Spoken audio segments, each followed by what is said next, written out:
आज आपण बनवणार आहोत कटाची आमटी। कटाची आमटी ही एक पारंपरिक रेसिपी आहे जी पुरणपोळीसोबत बनवली जाते। काल मी पुरणपोळीची रेसिपी दाखवली होती आणि आता मी तुम्हाला आमटीची रेसिपी करून दाखवणार आहे। यासाठी मी घेतलं एक पातेलं आणि त्याच्यात घातले 3 मोठे चमचे तेल।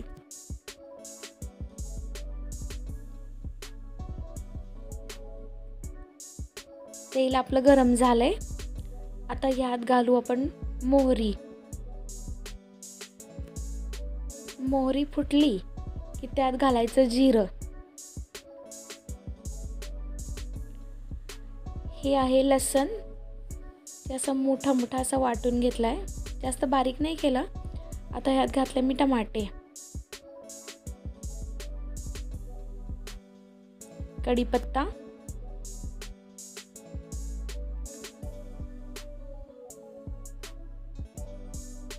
ही आहे खोबऱ्याची पेस्ट।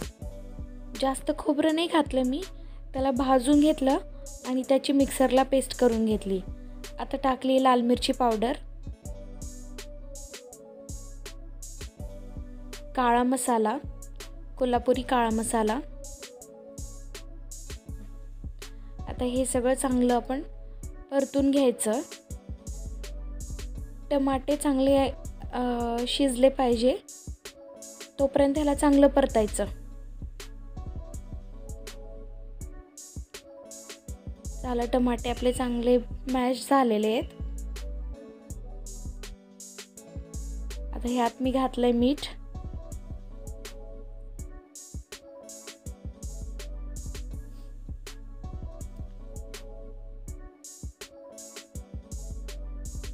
थोडंसं पाणी घातलंय मसाले जळू नये म्हणून।